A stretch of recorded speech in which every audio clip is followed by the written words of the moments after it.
आज टोरेंट, टाटा, पोशीर, शिलार आणि कोंढाणा डॅम संदर्भात ही दुसरी बैठक तमाम कर्जतकरांच्या वतीने आयोजित केली होती।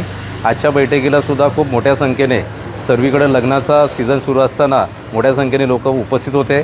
आजच्या बैठकीमध्ये आम्ही एक ठोस निर्णय घेतलेला आहे की आता त्याच्यातल्या कायदेशीर लढाईची सुद्धा तयारी केलेली आहे। PIL आम्ही दाखल करतोय, ग्रीन ट्रिब्युनलला सुद्धा आम्ही केस दाखल करतोय आणि महत्त्वाची गोष्ट का ह्या लढ्यासाठी लोकांमधून वर्गणीसुद्धा जाहीर केलेली आहे। कुणी लाख रुपये, 25,000 रुपये अशा प्रकारची एकीकडे चर्चा चालू होती कारण टोरेंटकडून पैसे दिले जातात, इकडे आता आम्ही टोरेंटला थांबवण्यासाठी आता पैसे उभे करतोय आणि हा खूप मोठा सिग्नल त्याच्यामध्ये आणि खूप मोठी एक जागृती सुरू झालेली आहे। आणि तुम्ही पाहिलं असेल का आज वारंवार आम्ही म्हणतोय कोंढाणा असेल, पोशीर, शिलार असेल, टाटा असेल आणि त्याच्यामध्ये आता हा टोरेंट का ज्याच्यामध्ये ह्या प्रोजेक्टची कुठल्याही प्रकारची गरज नसताना लाखो झाडं त्याच्यामध्ये तोडली जाणार आहेत।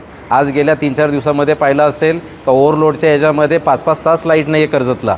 मग इतके मोठे प्रोजेक्ट होऊन त्याचा फायदा काय? 100 वर्षापूर्वी टाटा झालेला आहे, त्याच्यामध्ये सुद्धा कुठल्याही प्रकारची सबसिडी, कन्सेशन किंवा कर्जतला लाईट पुरवली जात नाही आहे आणि इतकी सर्व धरणं होते, त्या धरणाचा फायदा इथल्या लोकांना नाही आहे। आज अनेक ठिकाणी आमच्याकडे आता पंचायत समितीचे सन्मान्य सर्व पदाधिकारी इथं आहेत का तिथंसुद्धा लोकांच्या अशा प्रकारची निवेदनं आणि पत्र येत आहेत का तिथं पाणी टंचाई सुरू झालेली आहे। तर मग इतकं शासनाने ठरवलेलं आहे काय का तिथं मुंबई आणि मुंबई महानगरासाठी कर्जत हे डम्पिंग ग्राउंड आहे का आज कर्जतची लोकही शांत आहेत, संयमी आहेत आणि ते काही करू शकत नाही, ही जी भावना तयार झालेली आहे। त्याच्यासाठी आजच्या बैठकीमध्ये हा सुद्धा निर्णय घेतलेला आहे का येत्या महिनाभरामध्ये आम्ही कर्जतमध्ये स्थानिक स्तरावर सुद्धा एक मोठं आंदोलन उभं करतो आहे, ज्याच्यामध्ये टोरेंटबरोबर ही जी काही सर्व धरणं आहेत या धरणांचा आमचा त्याला विरोध आहे। कशाप्रकारे याचा पर्यावरणावर परिणाम होणार आहे या संदर्भात सुद्धा शासनाचं लक्ष आकर्षित करण्यासाठी ते आंदोलन आम्ही उभं करणार आहेत।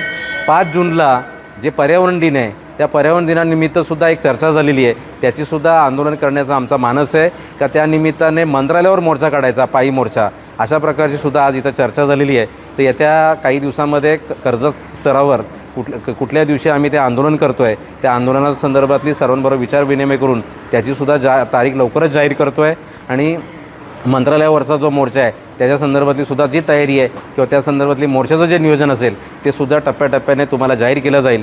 ते एकंदरीत आज खूप चांगल्या प्रकारची चर्चा झालेली आहे का एक पूर्ण तालुक्याची मानसिकता आणि तालुक्याचा जो विचार आहे तो विचार आजच्या या बैठकीमध्ये चर्चा करण्यात आला का ह्या सर्व प्रकल्पांना विरोध आहे, हे प्रकल्प विनाशकारी आहेत। आज पाहिलं असेल का आज 45 सेल्सिअस टेम्परेचर आहे आणि एप्रिलमध्ये जरी परिस्थिती असेल आणि त्याच्याही पलीकडे आता लाखो झाडं तोडली जाणार आहेत, त्याच्यानंतर कर्जतची अवस्था काय असणार आहे? मग कर्जतला लोक आराम करायला किंवा इथला हेल्दी वातावरणाचा अनुभव घेण्यासाठी येत असतात आणि जर कर्जत अशा प्रकारे जर त्याचा टेम्परेचर जर वाढत गेला, इथली जर एअर क्वालिटी इंडेक्स जर खराब झाली तर कर्जतला येणार कोण आहे?